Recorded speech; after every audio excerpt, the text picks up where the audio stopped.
आज हमारे साथ पावर सेंटर कार्यक्रम में हरियाणा की राजनीति के एक ऐसे धुरंधर नेता मौजूद हैं जो कई दफ़ा हरियाणा के मुख्यमंत्री रहे और करीब करीब 90 साल होने को हैं, लेकिन ये अपनी चुस्ती फुर्ती में आज भी युवाओं को मात देते हैं।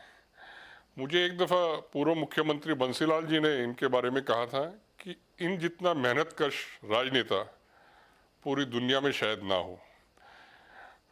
हमारे साथ हैं हरियाणा के पूर्व मुख्यमंत्री चौधरी ओम प्रकाश चौटाला जी। चौधरी साहब, बहुत बहुत स्वागत है आपका। धन्यवाद। चौधरी साहब, पहले तो आपके स्वास्थ्य की बात करते हैं। कैसा स्वास्थ्य है आपका? मैं प्रभु की कृपा है मुझ पर, मैं ठीक हूँ बिल्कुल। जी जी। तो आप चौधरी साहब, आपके बारे में बहुत लोगों को जानने की इच्छा है। आपका बचपन कैसा बीता? आपको पुरानी यादों में, आपके अतीत में लेके चलते हैं।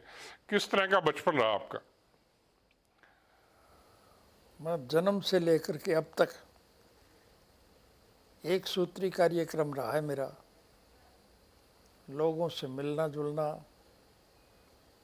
उनके दुख तकलीफ़ात को समझना,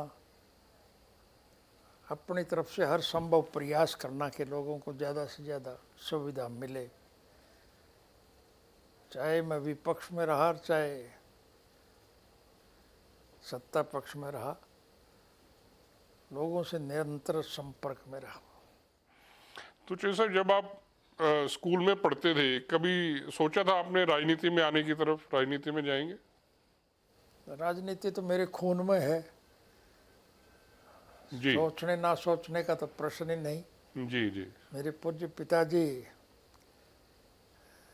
समूचे राष्ट्र के स्तर पर बहुत दिग्गज राजनेता रहे हैं, तो वही वातावरण, उसी में से मैं गुजरता रहा हूँ। जी जी। तो पिताजी के साथ आपके किस तरह के संबंध थे जब आप छोटे बच्चे थे? बहुत प्यार से रखते थे या कभी डांट देते थे? किस तरह का आपका और चौधरी देवीलाल जी का रिश्ता था? नहीं, उनका मेरे प्रति अगाध स्नेह था। जी बल्कि मैं एक किस्सा सुनाऊं। हमारे गांव में प्राइमरी स्कूल था और ऑफिशियल लैंग्वेज उस वक्त उर्दू थी।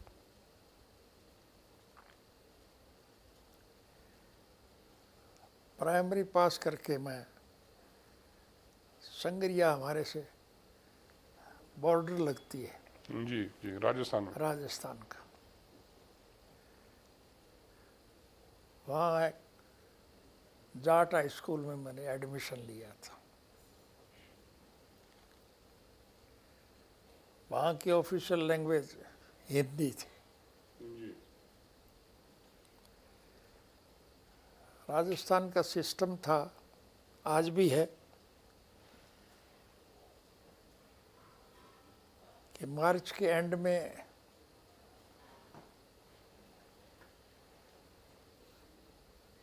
शिक्षा का स्तर समाप्त हो जाता था जी जी। और फिर जुलाई में स्कूल खुलते थे, यानी 2-2.5 महीने जी, गैप रहता था। छुट्टी रहती थी। जी आज भी वही सिस्टम है वहाँ। जी जी। तो मैं छुट्टियों में घर आ जाता था। मेरे पिताजी तो राजनीति में थे। मेरे दादाजी उम्र के लिहाज से भी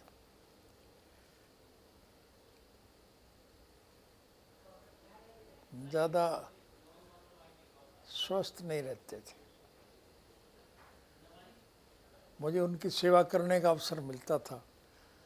उन 2-2.5 महीने में मैं उनकी सेवा करता था। एक दफ़ा छुट्टियों में मैं घर पे था, मेरे पिताजी आए। उन्होंने मुझे पूछा, तू यहाँ कैसे है? मैंने कहा, जी छुट्टियाँ हैं। तो बोले, छुट्टियों में यहाँ क्या करता है? मैं जी दादाजी की सेवा करता हूँ। जी। उन्होंने जेब में हाथ मारा, जेब में से जितने पैसे निकले जी वो मुझे दे के कहा कि जा घूम फिरिया, जी छुट्टियों का लाभ उठा। जी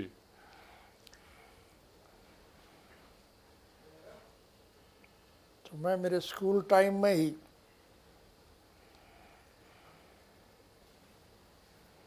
सारे देश के हर हिस्से में घूम आया था। जी जी कोई भी हिस्सा बाकी नहीं बचा जिसमें मैं ना गया हूँ। जी और उसके बाद चाहे मैं सत्ता पक्ष में रहा चाहे विपक्ष में रहा, राजनीति तो चूंकि मेरे खून में थी।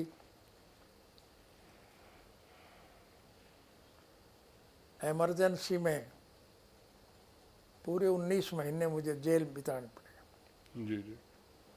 तो जब आप राजनीति में सक्रिय हुए, विधायक भी बने आप, चौधरी देवीलाल जी मुख्यमंत्री भी रहे, तो राजनीति की आपसे सलाह मशवरा भी करते थे चौधरी देवीलाल जी आपसे? मुझे वो इंस्ट्रक्शन देते थे जी कि ये करो वो करो, उनके आदेश की मैं पालना किया करता था। आम आदमी से, आम वर्कर से मैं संपर्क रखता था।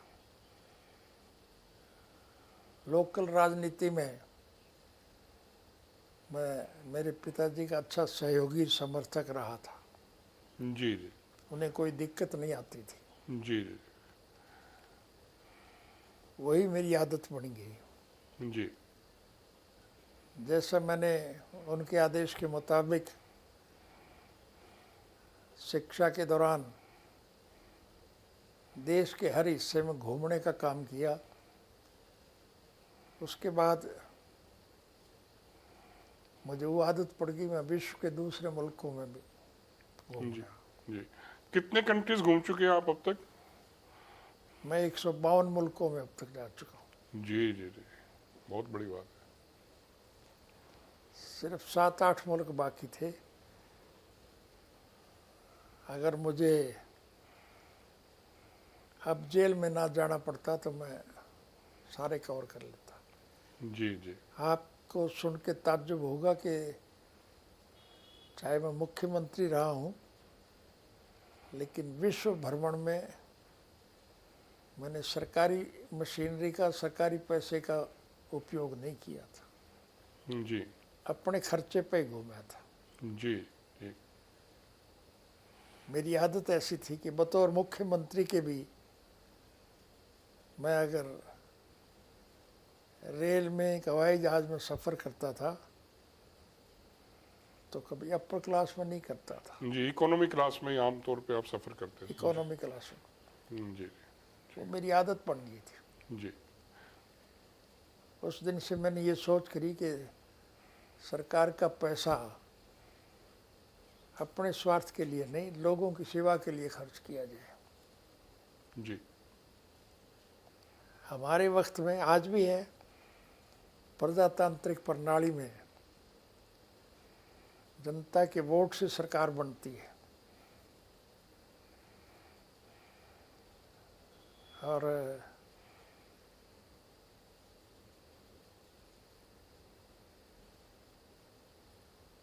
सरकार की जिम्मेवारी होती है कि वो जनहित के कामों में रुचि ले, लोगों के मूलभूत ज़रूरियात पूरी करे। मेरे पिताजी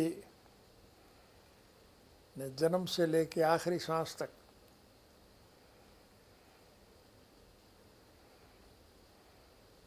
लोगों की मूलभूत ज़रूरियात, रोजी रोटी, कपड़ा, मकान, शिक्षा और स्वास्थ्य के लिए निरंतर संघर्ष किया था आखिरी सांस तक।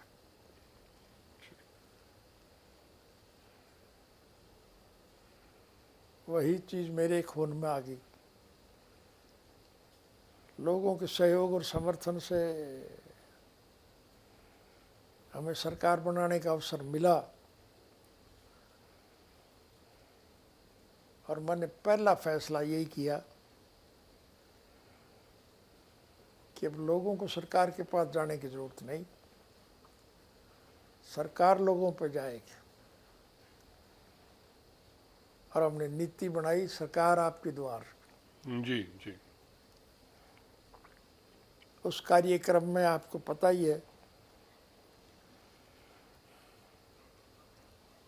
मैं हर साल में हर गांव में एक दफ़ा जाता था। मुख्यमंत्री जब किसी गांव में जाएगा तो उसके साथ तो सारा सरकारी अमला होता ही है। गांव के लोगों से पूछता,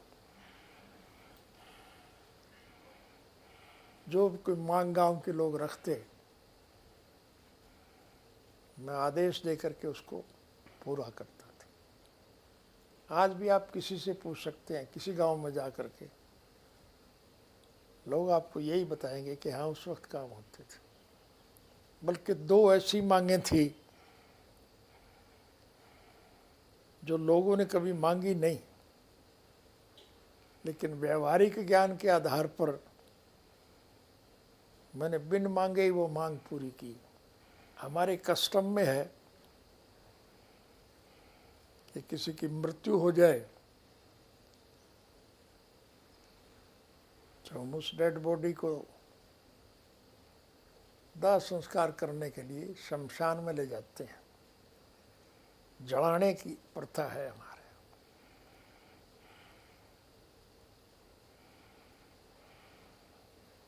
मुसलमानों के कस्टम में आज भी यही है कि वो किसी मुर्दे को जलाते नहीं है, दफनाते हैं।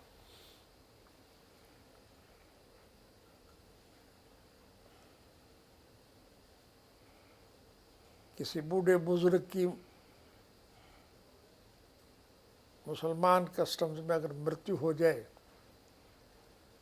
तो उसे कब्रिस्तान में ले जाते हैं, मिट्टी खोद के उसको दफनाते हैं। वो तो उसको दफना के घर चले जाते हैं, लेकिन आवारा कुत्ते जो हैं वो उस मिट्टी को खोद के डेड बॉडी को निकाल के ले जाते हैं। मुसलमान महसूस तो करते हैं, उन्हें बड़ी पीड़ा होती है इस बात की, लेकिन इलाज क्या है उनके पास। इसलिए हमारी सरकार के वक्त में हमने हर कब्रिस्तान की 4 दीवारी बनवाई। आज भी रिकॉर्ड में है।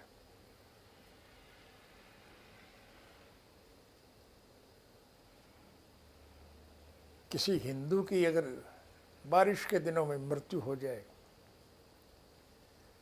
तो शमशान के रास्ते तो पानी से भर जाते हैं,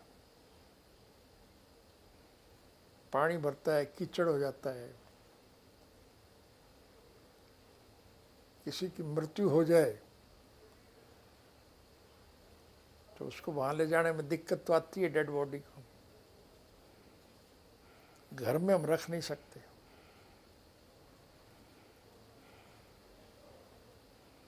तो व्यवहारिक ज्ञान के आधार पर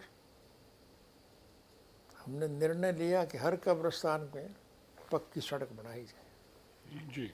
आज भी हमारे खिलाफ विरोधी पक्ष के लोग पार्टी प्रचार करते हैं कि इन्होंने अपनी सरकार में शमशानों के रास्ते पक्के करने के अलावा, कब्रिस्तान की 4 दीवारी बनाने के अलावा और कोई काम नहीं किया। मेरे कहने का भाव ये है कि हमने लोगों की इच्छाओं के अनुसार काम किया। आज भी इस बात की लोग सराहना करते हैं। जी जी साहब, आप जब 1989 में फर्स्ट टाइम चीफ मिनिस्टर बने तब तो थोड़े थोड़े समय के लिए आपको रहना पड़ा, लेकिन जो असली आपका एक प्रशासक के तौर पे, एक मुख्यमंत्री के तौर पे, वो था कार्यकाल 2000 से 2005 तक का। क्योंकि 1999 में जब आप बंसीलाल जी की सरकार को गिरा के बने, खुद मुख्यमंत्री बने, तो भाजपा के ऊपर आश्रित थे, तो ज़्यादा काम करने का अवसर भी इसलिए नहीं था कि चुनाव आपने जल्दी कराए। तो आपको एक बहुत अच्छा प्रशासक माना जाता है, जबकि चौधरी देवीलाल जी का एक बहुत थोड़ा सा प्रशासन के मामले में वो थोड़ा सा आप जितने, तो आपने प्रशासकीय गुण कहाँ से सीखे? इतने इतने सफल प्रशासक आप कैसे बने? इतने कामयाब प्रशासक कैसे बने, इतने अच्छे एडमिनिस्ट्रेटर आप कैसे बने? मुझे ये सीखने की ज़रूरत नहीं थी। मेरे पिताजी के किए हुए कामों का अनुसरण हम आज भी कर रहे हैं, आम आदमी भी कर रहा। इसलिए हमें कोई दिक्कत नहीं आई। वही सोच रही है हमारी। आपको जो साहब कई साल जेल में रहना पड़ा, आपने कभी सोचा था इस तरह की भी स्थिति उत्पन्न हो जाएगी? आप मुख्यमंत्री रहे, लेकिन एक अचानक से आपको तिहाड़ में जाना पड़ा। कभी सोचा था आपने ऐसे दिन भी आ सकते हैं? कभी लगता था आपको ऐसा? है कभी ऐसा लगता था आपको जेल जाना पड़ सकता है? कभी ऐसा लगा आपको? प्रत्यक्ष में प्रमाण की जरूरत नहीं है। ये सोचने का समय आने से पहले ही मुझे तो जेल भेज दिया गया था। इमरजेंसी में मेरे पिताजी को तो जेल में जाना था ही, मुझे भी साथ के साथ गिरफ्तार कर लिया था।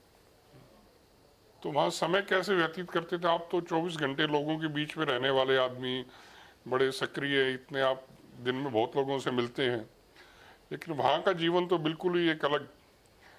तो वहाँ समय कैसे व्यतीत करते थे आप? है जेल में समय कैसे व्यतीत करते थे आप, तिहाड़ जेल में? सबसे ज़्यादा समय का उपयोग करने का अवसर जेल है।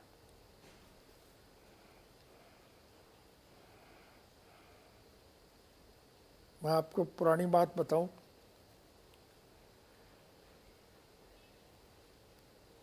10वीं क्लास का एग्ज़ाम देने में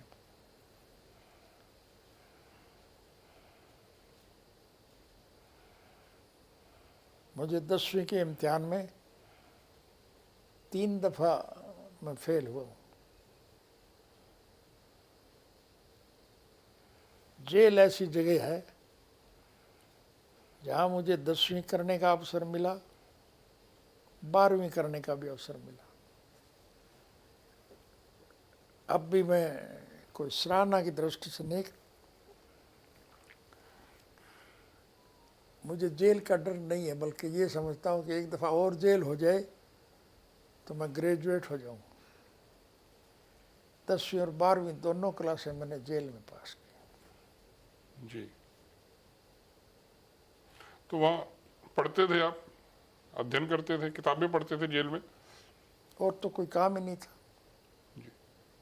फुर्सत का समय जेल में था, वहाँ पढ़ाई करता था। आप जब मुख्यमंत्री थे और उससे पहले मुझे ध्यान है आप तारीख बदल के सोते थे आमतौर पे, जो है रात को 12 बजे के बाद ही आप सोते थे। अब भी वही रूटीन है या इन दिनों थोड़ा जल्दी सो जाते हैं? है जब मुख्यमंत्री थे आप, या उससे पहले रात के 12 बजे तक, उसके बाद ही आप सोते थे? तो आजकल भी आप 12 बजे के बाद सोते हैं रात को, या वही आदत तो वही वही? है मेरी। जी जी। मैं आपको एक नई बात बताऊं, मुख्यमंत्री बनने के बाद मैंने इंस्ट्रक्शन की हुई थी सरकारी अधिकारियों को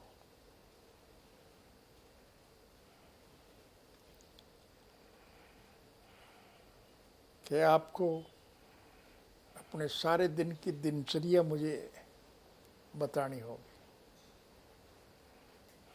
रात के 12 बजे तक मैं किसी समय भी टेलीफोन करके आपसे पूछ सकता हूँ, क्योंकि मेरे शुरू से एक बात जची हुई थी कि ये सरकारी अधिकारी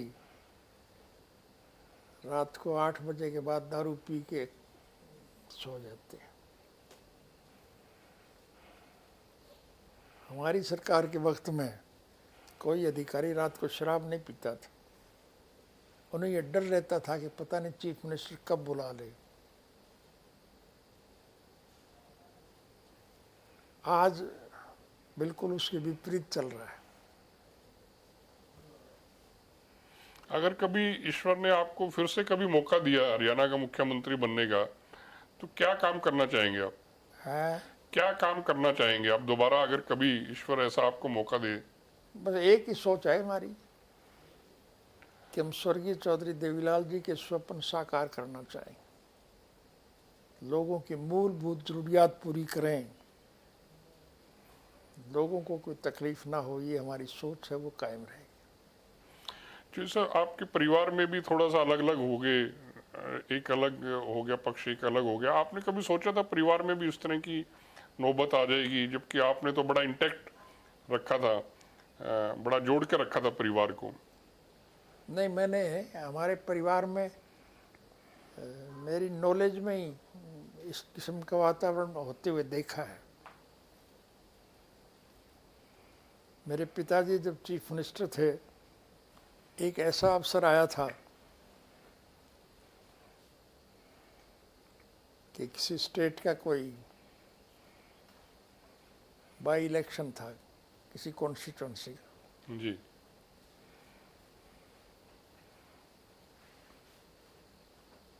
तो मेरे से छोटा मेरा भाई प्रताप जी। उस वक़्त पार्टी के प्रत्याशी की खुल के मुखालफत करता था। जी।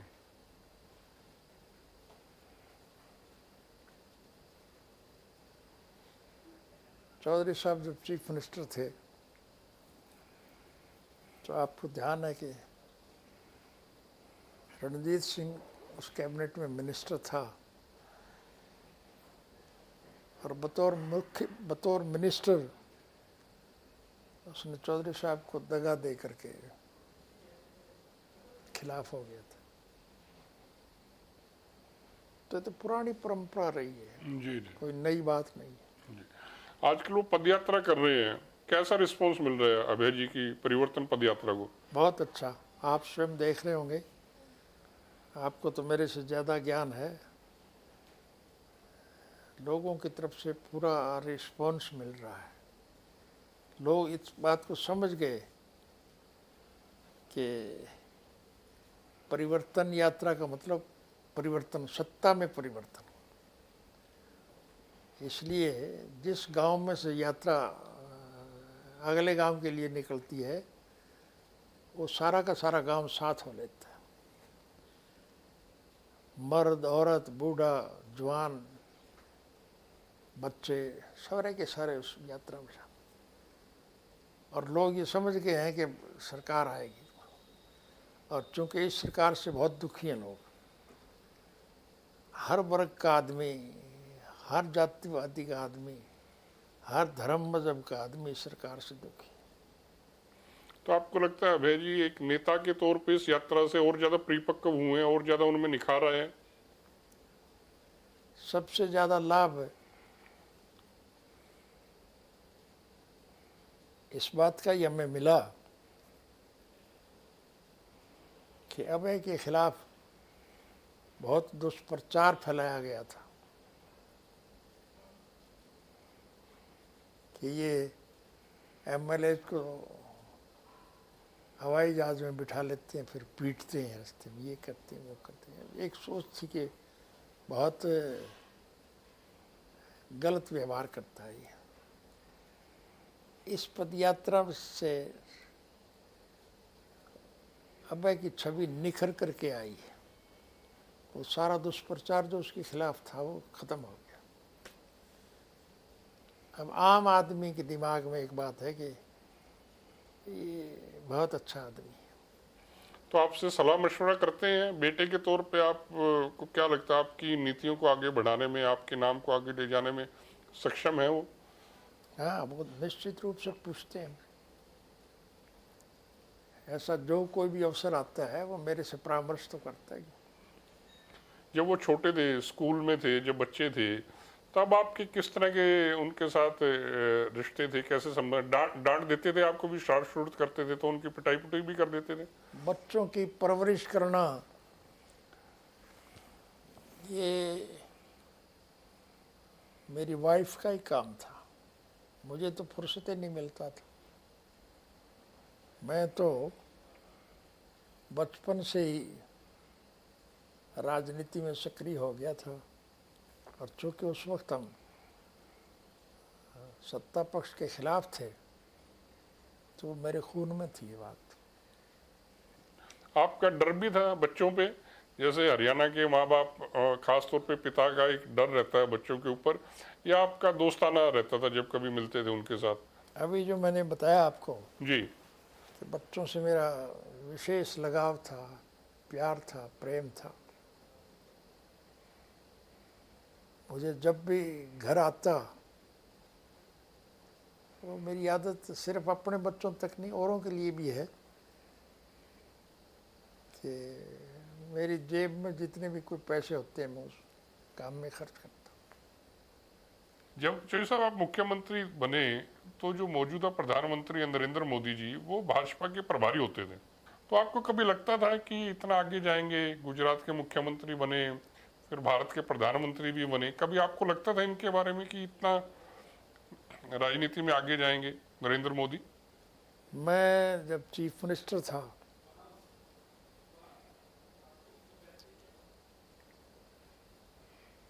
पहली मर्तबा बीजेपी के सहयोग से, समर्थन के साथ हमारी सरकार बनी थी। जी। आपके सामने की बात है, मुझे कहने की ज़रूरत ही नहीं। स्वर्गीय श्री अटल बिहारी वाजपेयी जी की सरकार जब गिर गई थी,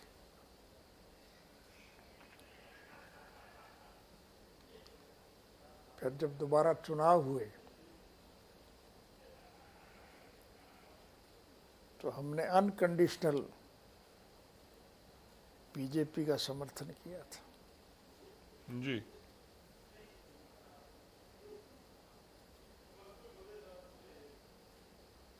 फिफ्टी 50 सीटों के बंटवारे पे हम चुनाव लड़े। जी। जैसे हरियाणा की 10 सीट है, जी। 5 बीजेपी पे होती थी, 5 हमारे पे होती जी। तो ये थे हमारे साथ हरियाणा के पूर्व मुख्यमंत्री चौधरी ओम प्रकाश चौटाला जी, जिन्होंने काफ़ी खुल के बातें की, दिल से दिल की बात करी, अपने बचपन के बारे में, अपने छात्र जीवन के बारे में, अपनी राजनीति के बारे में और परिवार के बारे में। तो ये सब बहुत बहुत शुक्रिया आपका। थी। धन्यवाद।